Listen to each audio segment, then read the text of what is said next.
So welcome back everyone to the channel. I hope आप सब लोग बढ़िया होंगे, खुश होंगे और सेफ होंगे। तो आज भाई ने पहले आपको बाइक दिखा दिया, तो एक बार मैं वापस से कहूँगा कावासाकी की निंजा 300 होने वाली है आज हमारे पास। यार माइंड मत करना, बाइक थोड़ी सी गंदी हो रखी है एक्चुअली, ठीक है। हमें भी टाइम नहीं मिलता, बहुत ही रेयरली निकालते हैं हम बाइक। तो पहले मैं बता दूँ, ये ली थी अराउंड 2021 का ये मॉडल है, ठीक है।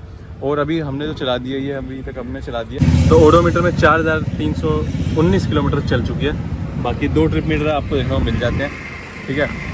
तो मैं ये कह रहा था कि आज का जो टॉपिक होने वाला है वो कहीं ना कहीं इसके प्रोज और इसके कुछ कॉन्स के बेस पे होगा कि यार अगर आप इनके फ़ायदे देख रहे हो, अगर सपोज़ करो इसके जो भी फ़ायदे हैं वो आपकी प्रायोरिटी लिस्ट में है कि हाँ यार मुझे अपनी बाइक से ये चाहिए, तो आप इसको ले सकते हो।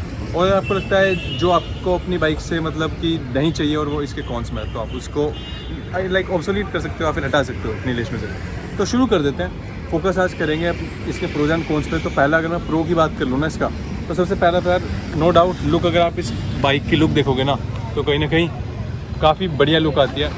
लुक के साथ साथ मैं बात करूँ यार, बिकॉज जो कावासाकी की थीम है लाइक ग्रीन हो गया, ठीक है, रेड और ब्लैक का जो एक ओवरऑल कॉम्बिनेशन बनता है ना, वो बाइक को बहुत ही यूनिक लुक देता है और काफ़ी ये मान लो आई कैची है ये बाइक। तो ऐसा लगता नहीं कि 300 सीसी है, कहीं ना कहीं जब बंदे देखते हैं ना तो हाँ लाइक है। अगर बात ये है कि इसके अंदर एग्जॉस्ट नहीं है, नहीं तो ये काफ़ी अच्छा हेड टर्नर बन सकती है। तो पहला तो मैं कहूँगा लुक्स। तो लुक्स और जो कावासाकी है यार ऑब्वियसली, तो कावासाकी के बेस पे ही बहुत लोग इसको भाई कावासाकी मतलब बड़ी बाइक है, तो ऐसी एक फील आती है Kawasaki is a big brand. तो पहले तो ब्रांड और लुक हो ही गया। दूसरी मैं बात कर लूँ ना तो वो इसकी परफॉर्मेंस के लिए अभी तो मैं ये कहूँगा यार नो डाउट ट्विन सिलेंडर का इसके अंदर इंजन आता है। पावर फिगर्स मैं आपको डाल दूँगा यहाँ पे, वो आप चेक कर सकते हो, ठीक है। अराउंड 37 bhp की पावर निकालता है, जो कि फार इनफ है। अगर आप एक बिगिनर हो ना तो भाई ये बाइक कहीं ना कहीं मैं कहूँगा ओवरऑल पैकेज आपको पड़ जाएगा कि भाई आपको लुक्स मिल गए, आपको परफॉर्मेंस मिल गए। तो इवन अगर आप कॉलेज बॉय भी हो, ठीक है, तो जो यंगस्टर है उनकी बहुत ही फर्स्ट प्रेफरेंस में आती है अगर कोई ट्विन सिलेंडर देख रहा है। और दूसरी बात, ट्विन सिलेंडर के अंदर ना ये बाइक एक लौती बन जाती है। एक लौती मतलब क्या कह रहा हूँ कि भाई R3 आती थी, आती नहीं है। रॉयल एनफील्ड की GT आती है, बट वो कहीं ना कहीं कैफे रेसर है। इंटरसेप्टर आ गई, वो कम्यूटर है। बट ये एक ओवरऑल स्पोर्ट्स भी फील देती है और एज सच इसके अंदर जो राइडिंग कंफर्ट है वो भी ठीक है। बिकॉज जो इसके क्लिपॉन्स है ना, अगर मैं यहाँ पे दिखाऊँ तो जो इसके क्लिपॉन्स है काफ़ी नीचे नहीं है, जबकि अगर आप GT को देखोगे तो काफ़ी ज़्यादा नीचे है। और अदर बाइक्स भी देख लोगे तो R3 के भी कहीं ना कहीं मैं कहूँगा थोड़े से ज़्यादा नीचे है। तो अभी मैं इसको बैठ के दिखाता हूँ। ये इसका तीसरा मैं प्रो ऐड कर रहा हूँ कि भाई देखो मेरी बैक एकदम स्ट्रेट है और ये देखो हाथ एकदम मेरे पास में है। तो अगर आप क्लिप ऑन देखोगे ना तो हाथ और एकदम परफेक्ट पोजीशन पे है। अगर हम GT की बात करें जाए तो GT में ऐसे आता है जिससे कि आपको यहाँ पे दर्द होता है। बाकी कंपेयर नहीं करूँगा GT से, बिकॉज रिसेंटली GT का मैंने रिव्यू किया है, तो वो भी आप ज़रूर चेकआउट करो, ठीक है। तो GT का रिव्यू कर रखा है, वो चेकआउट करना, इसीलिए थोड़ा सा कंपेयर हो गया उस पर। तो अब हमने बात कर लिया यार, परफॉर्मेंस हो गई। परफॉर्मेंस नो डाउट यार निंजा है कावासाकी की, तो मतलब अनबीटेबल परफॉर्मेंस होगा इस प्राइस सेक्शन के अंदर, ठीक है। अब हम बात कर लेते हैं कुछ और की। तो कंफर्ट भी मैंने बता दिया ऑब्वियसली, जो क्लिप ऑन हैंडल बार है इसमें, तो कहीं ना कहीं अपराइट पोजीशन पे जो कि काफ़ी कंफर्टेबल आपको पोस्चर देता है। तो कहीं ना कहीं परफॉर्मेंस और कंफर्ट दोनों का पैकेज मिल जाता है। तो कहीं ना कहीं मैं कहूँगा कि अगर आप एक कॉलेज गोइंग हो या डेली कम्यूटर के भी प्रोस्पेक्टिव से बाइक देख रहे हो तो आप कंसिडर कर सकते हो। आपको थोड़ा सा फन टू राइड बाइक चाहिए, टूरिंग भी कर लो, तो भी आपके लिए ये बाइक चल जाएगी। 250-300 किलोमीटर तक मैं कहूँगा कि हाँ आप इजीली क्रैक कर सकते हो। बट एक इसके अंदर शर्त है, आप कहीं ना कहीं ज़्यादा लंबे हो तो ऑब्वियसली आपकी जो नीज है ना काफ़ी ज़्यादा बेंड होंगे, जिससे आपको प्रॉब्लम हो सकती है। वो मैं कॉन्स पे गिराऊँगा। तो बाकी प्रोज तो मैं इतने नहीं है, बहुत सारे प्रोज है इसके अंदर। तो अब हम बात कर लेते हैं प्रोज। तो मैंने गिना दिए, लगभग 4 थे, ठीक है। तो पहला मैं वापस से गिना देता हूँ। तो ऑब्वियसली लुक्स हो गए। दूसरा मैं इसकी परफॉर्मेंस को डालूंगा। तीसरा जो इसका राइडिंग पोस्चर है ना, वो परफॉर्मेंस के साथ साथ एक कंफर्टेबल राइडिंग पोस्चर है, जिसमें आप टूरिंग भी कर सकते हो और डे टू डे कम्यूटिंग भी कर सकते हो। और आखिरी तो मैं वही बोलूँगा कि यार कहीं ना कहीं इस प्राइस पॉइंट पे ये यंगस्टर्स के लिए, और जो बिगिनर कर रहा है, मतलब बिगिनर है राइडिंग कम्युनिटी में जस्ट ज्वाइन किया है, विच मीन्स कि यार सपोज़ करो आप बहुत ही बाइकर एंड बाइक एंथुजियास्ट हो, आपको चाहिए काफ़ी हैवी बाइक आप पसंद करते हो, लाइक होता है, तो कहीं ना कहीं एकदम ही जंप मारना ठीक नहीं रहता कि यार आपने फर्स्ट बाइक कावासाकी Z900 ले ली, 10R ले ली। तो कहीं ना कहीं जो वो बंदे हैं जो कि यार बाइकिंग कम्युनिटी से स्टार्ट किए हैं, तो उनके लिए काफ़ी अच्छा ऑप्शन हो जाता है। जिसको यार कावासाकी की बाइक चाहिए, ब्रांडेड बाइक चाहिए, तो स्टार्टर ऑप्शन आपको यही देखने को मिल जाएगा, तो उनके लिए काफ़ी अच्छा है। एंड मैंने देखा है काफ़ी ज़्यादा कॉलेज के बंदे, तो यहाँ पे भी देखो ये भी यूनिवर्सिटी है, तो उनमें भी मैंने देखा है भाई जब ले जाते हो ना तो बहुत टेंशन मिलती है, भैया यार ये बाइक भैया, तो वो काइंड ऑफ सीन है। अब आ जाते हैं इसके कुछ नेगेटिव साइड पे।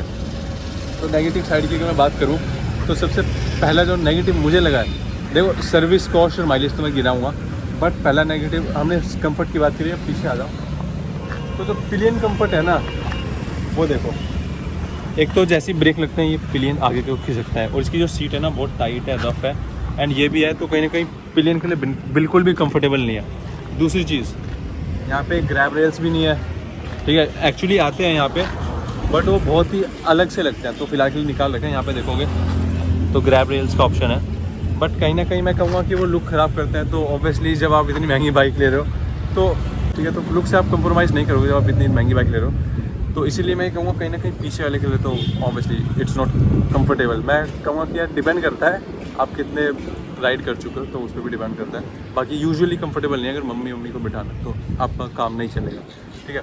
दूसरी अगर मैं इसे कौन गिरा दूँ तो ये मेरे लिए कौन है, बिकॉज मैं सिटी में डे टू डे ट्रैवल करता हूँ, तो इसकी जो ग्राउंड क्लियरेंस है ना आप देखोगे कहीं ना कहीं और बाइकों से कम है। बिकॉज अगर यार कोई बंदा स्टार्ट कर रहा है, मैं एक चीज़ और दिखाता हूँ, जैसे आप यहाँ पे चेक करोगे ना तो ये काफ़ी बार लगा है, हालांकि टचवुड टूटा नहीं है, तो बात वो है। तो मैं ये कहता कि कहीं ना कहीं ग्राउंड क्लियरेंस हल्की सी कम है। ये मैं इतना बड़ा कौन नहीं कहूँगा, बट मेरे लिए था इसलिए मैंने बता दिया। और दूसरी बात, कहीं ना कहीं मुझे क्या लगता है ना कि ये मेरा पर्सपेक्टिव है। देखो एक्चुअली बाइक तो वर्थ बाइंग है, मैं बोल रहा हूँ, बट अगर मैं कंपटीशन को देखूँ ना, जैसे कि यार और कंपटीशन के अंदर में अगर मैं फ़िलहाल ये बाइक मिल रही है आपको 365 की थी जब हमने ली थी, आज की बात करें तो यार ये 375 की हो गई, मतलब 10-20 हज़ार रुपये उछाल आया इस बाइक में। तो यार देखो आज की डेट में ना इसके प्राइस करीब 20 हज़ार और उछाल मार गए हैं। क्यों? ऑब्वियसली यार कावासाकी और बाकी सब बाइक्स के भी प्राइस बढ़ रहे हैं, तो इसका भी ऑब्वियसली बढ़ेगा। बट कहीं ना कहीं मुझे लगता है ना, अगर आप 4 लाख रुपए दे रहे हो तो इस प्राइस सेक्शन के अंदर ना आप यूज्ड का या फिर यूज्ड बाइक मार्केट में जाओगे तो आपको 4 सिलेंडर मिल जाएगा, कहीं ना कहीं आपके पास बहुत सारी वैरायटी खुल जाएगी।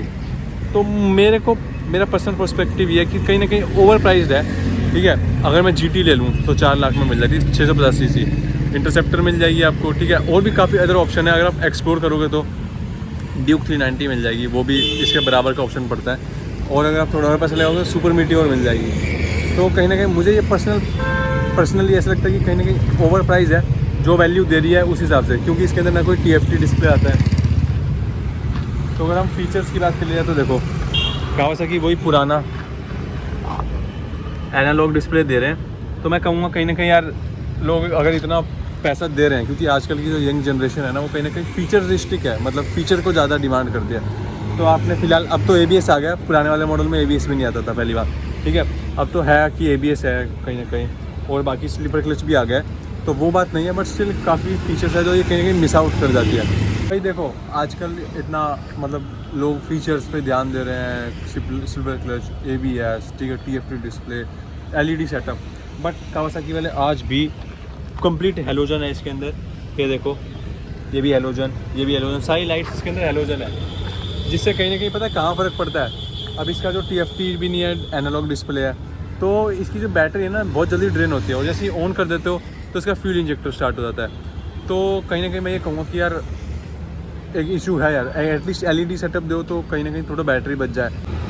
ये डिपेंड करता है कि यार आपको आपके प्रोस्पेक्टिव पर डिपेंड करता है कि यार क्या ये आपके लिए कौन है या नहीं है। बट मुझे ऐसा लगता है कहीं ना कहीं इसकी जो माइलेज है और स्पेयर पार्ट्स है एक्सपेंसिव साइड पे है, तो ओवरऑल जो रनिंग कॉस्ट आता है ना, तो वही सबसे पहली मैं बात कर लूँ तो इसकी जो सर्विस कॉस्ट पड़ती है वो अराउंड पड़ जाती है कावासाकी से। कावासाकी की लेबर ही 3 से 4 हज़ार रुपये ले लेती है, सॉरी 2500 से 3000 रुपये ले लेती है। और अगर मैं पार्ट की बात कर लूँ तो एक चीज़ मैं दिखाता हूँ, ये शायद मैंने पिछली वीडियो में बोला था बट स्टिल बताऊँगा। हम इस पार्ट का प्राइस पूछने गए थे तो उन्होंने कह दिया भाई 13,000 रुपये, और पूरी फेयरिंग यहाँ से लेके 40-50 हज़ार रुपये की। तो यार मुझे काफ़ी ये एक्सपेंसिव साइड पे लगा। और ऑब्वियसली अगर मैं नीचे की बात कर लूँ तो यार ये लगता तो रहता है, बट स्टिल मैं कहूँगा कि थोड़े बहुत है इसके अंदर इशू। एक और मैं इसका कौन गिना दूँ तो मेरे को इसकी जो पीछे की ब्रेकिंग है ना इतनी ग्रिपी नहीं लगी। तो आखिरी में मैं ये कहता कि कहीं ना कहीं जो ओवरऑल रनिंग कॉस्ट है ना काफ़ी ज़्यादा बढ़ जाती है कि आपकी माइलेज भी अराउंड ये मान लो 22-25 के अराउंड इसकी माइलेज जाती है। Depend on your riding style, लोग कहते हैं कि 30 भी मिल रही है। बिकॉज मैं काफ़ी कम चलाता हूँ तो उस हिसाब से भी होता है, बिकॉज यार जितनी कम चली गाड़ी होती है तो उस हिसाब से इंजन परफॉर्म करता है, हैबिचुअल नहीं होता है। तो बाकी वो बात है, ठीक है कि यार माइलेज की बात हो गई तो 22 से 25 की मुझे मिल जाती है। ऊपर से मैं और बात करूँ तो यार कहीं ना कहीं सर्विस हो गई तो वो भी एक्सपेंसिव साइड पे, तो रनिंग कॉस्ट बढ़ जाती है, जिससे कि ना कहीं आप ले तो लोगे, उसके बाद के जो खर्चे हैं ना वो बढ़ते रहते हैं। तो लोग सोचते हैं कि यार 300 सीसी की बाइक मैंने ले ली, अब आगे ज़्यादा दिक्कत जाएंगी क्योंकि छोटी बाइक है, बट ऐसा नहीं है, खर्चा ये मांगती है, तो बात वो आ जाती है। बाकी मैंने अभी तक इतनी प्रोज एंड कॉन्स महसूस किए हैं, बिकॉज बाइक काफ़ी कम चलती है, इतनी यूजुअली मैं निकालता नहीं, मतलब इतनी चलती नहीं है टू बी वेरी ऑनेस्ट।